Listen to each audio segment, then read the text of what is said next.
నేను వారికి విజ్ఞప్తి చేస్తున్నా.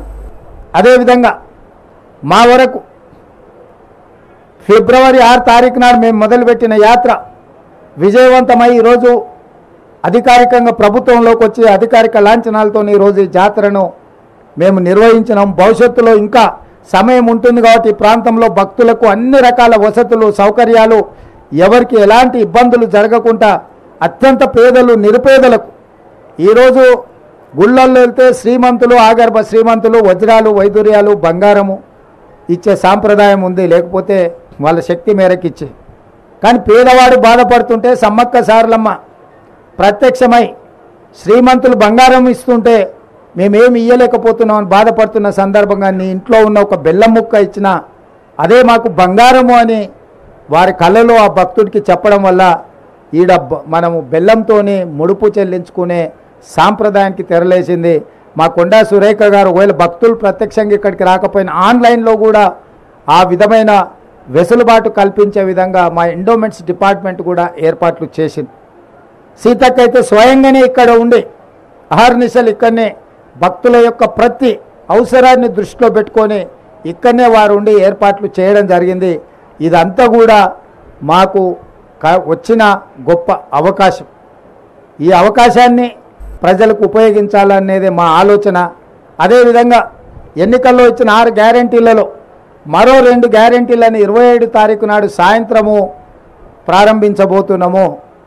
ప్రధానంగా 500 రూపాయలకే సిలిండర్ ఇచ్చే మహిళలకు చేయూతనిచ్చే విధంగా ఈరోజు సిలిండర్ 500 రూపాయలకి ఇచ్చే కార్యక్రమం. రెండవ కార్యక్రమము పేదవాళ్లకు 200 యూనిట్ల వరకు తెల్ల రేషన్ కార్డు ఉన్న ప్రతి పేదవాడికి ఇంటికి ఉచితంగా విద్యుత్తునిచ్చే కార్యక్రమాన్ని ఫిబ్రవరి 27 తారీఖు నాడు సాయంత్రము ప్రారంభించబోతున్నాము. ఆ కార్యక్రమానికి శ్రీమతి ప్రియాంక గాంధీ గారు కూడా హాజరు కాబోతున్నారు.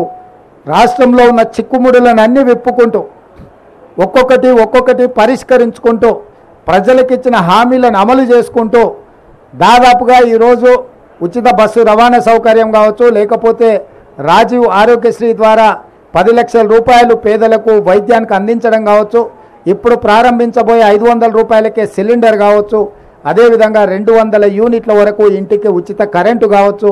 మేము వచ్చిన 60 రోజుల్లో 25,000 ప్రభుత్వ ఉద్యోగ ఖాళీలను భర్తీ చేసినాం. స్టాఫ్ నర్సులుగా 6,956 మంది, 441 సింగరేణి ఉద్యోగులు, దాదాపుగా 15,000 పోస్టులు పోలీసులు కావచ్చు, ఎక్సైజ్ కావచ్చు, అదేవిధంగా ఫైర్ డిపార్ట్మెంట్ కావచ్చు. వీటన్నిటితో పాటు మార్చి 2 తారీఖు నాడు మరొక 6,000 పైచలకు ప్రభుత్వ ఉద్యోగాలు భర్తీ చేయబోతున్నాము.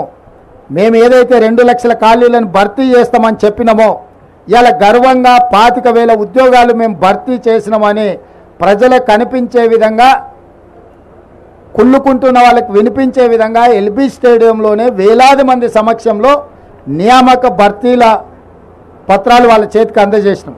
ఎందుకంటే ఇచ్చినా కూడా ఇయ్యలేదని అబద్ధ ప్రచారాలతోని గోబెల్స్ కంటే కూడా వాళ్ళ బాబుల్లాగా తయారై మామ అల్లుళ్ళు తండ్రి కొడుకులు మా ప్రభుత్వం మీద దాడి చేసే ప్రయత్నం చేస్తున్నారు. కాబట్టి ప్రజల కళ్ళెదురుగా నిరుద్యోగ యువకులకు ఉద్యోగ అవకాశాలు కల్పించినాము.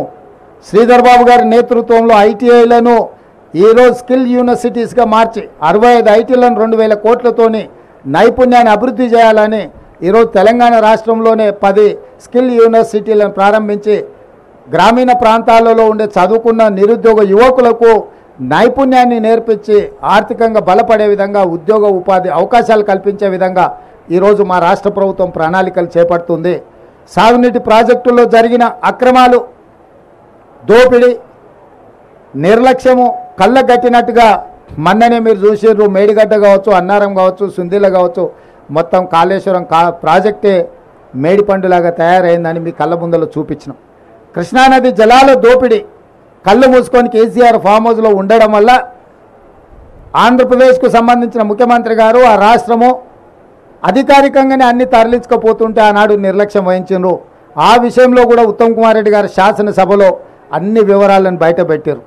రాష్ట్రం అప్పుల పాలైంది, 7 లక్షల కోట్ల రూపాయల అప్పులు తీసుకొచ్చి రాష్ట్రాన్ని మొత్తం దివాలా వేయించండి. అదేవిధంగా విద్యుత్తు విషయంలో కూడా జరిగిన దోపిడీని, చేసిన తప్పులను ఉప ముఖ్యమంత్రి గారు బట్టి విక్రమార్క గారు కూడా ప్రజలందరికీ వివరించే ప్రయత్నం చేసింది. నేను ఎందుకు ఈ వివరాలన్నీ చెప్తున్నా అంటే 10 సంవత్సరాలలో 60 సంవత్సరాల ఉమ్మడి రాష్ట్రంలో సమైక్య పాలనలో కూడా జరగనంత అన్యాయము, దోపిడీ, నిర్లక్ష్యం ఈ 10 సంవత్సరాల చంద్రశేఖరరావు గారు పాల్పడ్డారు. ఆ వివరాలన్నిటిని ప్రజలకు మేము పూర్తిగా వివరించినాం. ఈ 10 సంవత్సరాలు ఆయన దోపిడీ చేస్తున్నప్పుడు పిల్లి కళ్ళు మూసుకొని పాలు తాగింది అన్నట్టుగా మోడీ గారు కూడా ఒక్కరోజు కూడా కేసీఆర్ని నిలువరించే ప్రయత్నం చేయలే. ఈరోజు బీజేపీ వాళ్ళు అంటున్నారు మాకు సిబిఐకి మేము తెలుస్తామని. 10 సంవత్సరాలు మీరే ఉన్నారు కదా, సిబిఐ మీదే, ఈడీ మీదే, ఇన్కమ్ ట్యాక్స్ మీదే. సింగిల్ కేసు అయినా కేసీఆర్ కుటుంబానికి వ్యతిరేకంగా మీరు ఎఫ్ఐఆర్ చేసిందా? ఒక్క రూపాయి అవినీతి మీదైనా మీరేమైనా విచారణ చేపట్టినరా? ప్రతిపక్షంలో మేము ఉన్నప్పుడు పదే మీకే అధికారికంగా ఫిర్యాదులు చేసినాం, కోర్టు నుంచి కూడా ఆర్డర్లు తీసుకొచ్చిన నేను, కానీ ఏ రోజు కూడా విచారణ చేయలే. ఇవాళ మేము జ్యుడిషియల్ ఎంక్వైరీకి ఆర్డర్ ఇచ్చిన తర్వాత న్యాయాధిపతులతోని న్యాయస్థానాల ద్వారా కేసీఆర్ అవినీతి మీద విచారణ చేయడానికి మేము నిర్ణయం తీసుకున్నాక ఇప్పుడు మమ్మల్ని అడుగుతున్నారు సిబిఐకి ఏమని. ఏందే అని బీజేపీ ఆయన అడిగినా అది మా చేతికి వస్తే మాకు కూడా ఇంత గిల్లుకోనికి అవకాశం ఉంటుంది కదా సార్, మీరు జ్యుడిషియల్ ఇస్తే మాకేం వస్తుందని. అంటే వాళ్ళ ఆలోచన ఎంతసేపు ఉన్నా కేసీఆర్ దోపిడీలో కొంత వాటా తీసుకోవాలన్న ఆలోచనే తప్ప దాన్ని చర్యలు తీసుకోవాలన్న ఆలోచన లేదు. అందుకే ఈరోజు కాంగ్రెస్ పార్టీ కంప్లీట్ జ్యుడిషియల్ ఎంక్వైరీకి ఇవ్వడానికి నిర్ణయం తీసుకున్నది. తొందరలోనే retired high court judge or supreme court జడ్జిల చేత జరగబోయే విచారణను టీఆర్ఎస్ ప్రభుత్వం ఎదుర్కోవాల్సిన పరిస్థితులు ఉన్నాయి. కాబట్టి ఈరోజు తెలంగాణ ప్రజలకు మేము ఒకటే మాట ఇవ్వదలుచుకున్నాం, ఎన్నికల్లో మీకు ఇచ్చిన ప్రతి హామీని అమలు చేసే బాధ్యత మాది. రైతులకు 2 లక్షల రూపాయల రుణమాఫీ మీద కూడా బ్యాంకుల అందరితో చర్చలు చేస్తున్నాం. తొందరలోనే మీకు మంచి శుభవార్తను చెప్పబోతున్నాము. ఏ హామీని కూడా మేము వదలదలుచుకోలేదు. తప్పకుండా ఆ హామీలను అమలు చేసే బాధ్యత మాది. ఈరోజు మీరు అందరూ చూస్తారు, గతంలో ప్రతి పోస్టింగ్కు నగదు ఇస్తే తప్ప, నగదు బదిలీ చేస్తే తప్ప ప్రభుత్వ ఉద్యోగులకు పోస్టింగ్లు వచ్చేటివి కావు. ఇవాళ పారదర్శకంగా ఎవరైతే ప్రజలకు సేవలు అందిస్తారో వాళ్ళని గుర్తించి ఎక్కడ ఉన్నా కూడా సామాజిక న్యాయంతో పాటు అర్హులైన అధికారులకు అందరికీ పోస్టింగ్లు ఇచ్చినాం. ఇవాళ మీరు పోలీస్ డిపార్ట్మెంట్ కానీ, రెవెన్యూ డిపార్ట్మెంట్ కానీ, ఏ డిపార్ట్మెంట్ అయినా తీసుకోండి, ప్రభుత్వ ఉద్యోగులను అడగండి. కాంగ్రెస్ అధికారంలోకి వచ్చిన తర్వాత ప్రభుత్వ ఉద్యోగులకు న్యాయం జరిగిందా లేదా? గతంలో జీతం ఎప్పుడు వస్తుందో తెలియదు, నెల చివరి వరకు కూడా జీతాలు రాని పరిస్థితి ఉండే. మొదటి నెల 4వ తారీఖు నాటి జీతం ఇచ్చినాం, 2వ నెల 1వ తారీఖు నాడే జీతం ఇచ్చినాం. వాళ్ళే ఆశ్చర్యపోతున్నారు, మా జీతం 1వ తారీఖు నాడు మా ఖాతాలో పడ్డదంటే ప్రభుత్వ ఉద్యోగులు. అంటే పరిపాలనను దారిలో పెట్టే ప్రయత్నం చేస్తున్నాము. ఇంకా చాలా చేయాల్సింది ఉంది. రాత్రి పగళ్ళు మేము కష్టపడుతున్నాము. మీరు చూడండి, ఇన్ని రోజుల్లో ఏ ఒక్క రోజైనా ఒక గంట అయినా నేను కానీ మా మంత్రులు కానీ ఎక్కడైనా సెలవు తీసుకున్నామా? ప్రతిరోజు ప్రతి నిమిషము పరిపాలనను దారిలో పెట్టి పేదలకు మేలు జరిగే విధంగా పేదలకు అందుబాటులో ఉండే పరిపాలన అందిస్తున్నాము. ఏ రోజు కూడా మేము ప్రజలకు అందుబాటులో లేము అనేదే లేదు. సచివాలయం ప్రజలది అని చెప్పి సచివులను కలుసుకోవడానికి ప్రజలు ఎవరైనా రావచ్చు అని స్పష్టంగా ఈరోజు అవకాశం కల్పించినాం. సచివాలయం ఎట్లుందో మేము వచ్చేవరకు మీడియా మిత్రులు లోపలికి రాలే, గేట్ బయటలుండి చూసుడే తప్ప లోపలికి రాలే. ఇవాళ స్వేచ్ఛగా మమ్మల్ని కూడా పోనీలా, సీతక్క పోతే పట్టుక పోలీసులు పట్టుకపోయారు, నేను పోతే పోలీసులు పట్టుకపోయారు. మా సంగతి కాదు, పోనీ మిమ్మల్ని ఇచ్చినట్టే మీకు కూడా అవకాశం రాలే. కానీ ఇవాళ అన్ని చేంబర్లు మీరు తిరిగే పరిస్థితి వచ్చింది. స్వేచ్ఛ అనేది ఈరోజు తెలంగాణ సమాజానికి కాంగ్రెస్ పార్టీ ఇచ్చింది. ఇక సంక్షేమం అభివృద్ధి కార్యక్రమాలు నిరంతరం తప్పకుండా వాటి అన్నిటిని కూడా కొనసాగిస్తాము. ఏ సమ్మక్క సారలమ్మ ఆశీర్వాదంతో ఈరోజు పేదల ప్రభుత్వం, ప్రజాప్రభుత్వం వచ్చిందో తప్పకుండా పేదల ఆకాంక్షలను నెరవేర్చడానికి రాష్ట్రంలో మేము మాట ఇచ్చిన 6 గ్యారెంటీలను అదేవిధంగా మేము చేస్తామన్న అభివృద్ధి కార్యక్రమాలను ముందుకు తీసుకెళ్తాము. మీ అందరి సహకారం ఉండాలి. ఈ ప్రాంతాన్ని అత్యధికంగా నిధులతో, జాతర వచ్చినప్పుడే అభివృద్ధి కాదు, జాతర కోసం నిరంతరం ఇక్కడ జరగాల్సిన అభివృద్ధిని కూడా స్వయంగా నేనే పర్యవేక్షించి మా ఇద్దరు సోదరిమణుల నేతృత్వంలో ఈ ప్రాంతాన్ని అభివృద్ధి చేసే బాధ్యత కూడా మేము తీసుకుంటాం. అదేవిధంగా మీకు కూడా 10 ఏళ్ళు మోసం జరిగింది మీడియా మిత్రులకు. మీ సమస్యలు కూడా తొందరలోనే ప్రెస్ అకాడమీ చైర్మన్ను తొందరలోనే నియమించబోతున్నాం. వారి ద్వారా మీ సమస్యలన్నిటిని కూడా వివిధ సంఘాలతోటి మీతో చర్చించి మీ సమస్యల్ని పరిష్కరించే బాధ్యత మా ప్రభుత్వం తీసుకుంటుంది. ఇంకా 100 రోజులు కూడా కాలేదు, మేము వచ్చి 10 సంవత్సరాలు ఓపిక పట్టినరు. తొందరలోనే మీ సమస్యల్ని పరిష్కరించే బాధ్యత మేము తీసుకుంటాం. ఈ ప్రభుత్వం మీది, దీన్ని కాపాడుకునే బాధ్యత కూడా మీదే. తేవడంతోనే మీ బాధ్యత తీరలే. కుట్రలను కుతంత్రాలను తిప్పికొట్టడానికి కూడా మీ సహకారం ఉండాలి. ఈరోజు వెనకంగా అక్కడంగా ఇక్కడంగా ఇద్దరు పొద్దుటిపూట ఒకటి మాట్లాడుతారు, చీకటి ఇంకోటి మాట్లాడుకుంటారు. వాళ్ళిద్దరి మధ్యలో ఉన్న సమన్వయం మీకు అర్థమయ్యే ఉంటుంది. 7 సీట్లు కేసీఆర్కు, 10 సీట్లు బీజేపీకి అని మాట్లాడుకొని ఏదైతే ఎన్నికలకు రాబోతుందో, రాబోయే పార్లమెంట్ ఎన్నికలల్లో వీళ్ళిద్దరి చీకటి ఒప్పందాన్ని కూడా తిప్పికొట్టే బాధ్యత మీడియా మిత్రుల మీద ఉన్నది. తప్పకుండా ఈ ప్రభుత్వం మీది, మీ సమస్యలను కూడా పరిష్కరిస్తామని చెప్పి మీడియా మిత్రులకు తెలియజేస్తూ సెలవు తీసుకుంటున్నాం.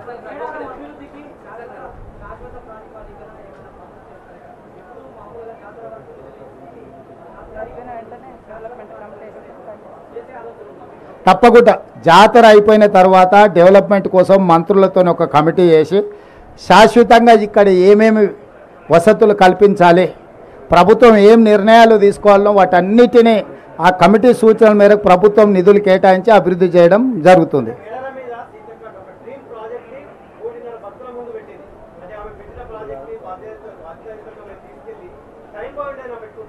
డెఫినెట్గా మంత్రులతో ఒక కమిటీ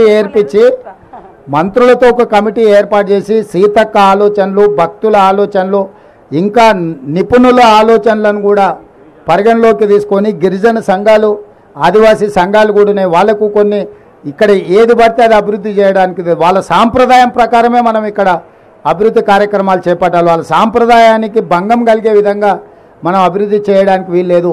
ఆ సాంప్రదాయాలను దృష్టిలో పెట్టుకొని తప్పకుండా వాళ్ళకు కావలసినట్టుగా శాశ్వతమైన అభివృద్ధిని చేసే బాధ్యత మా ప్రభుత్వం తీసుకుంటుంది.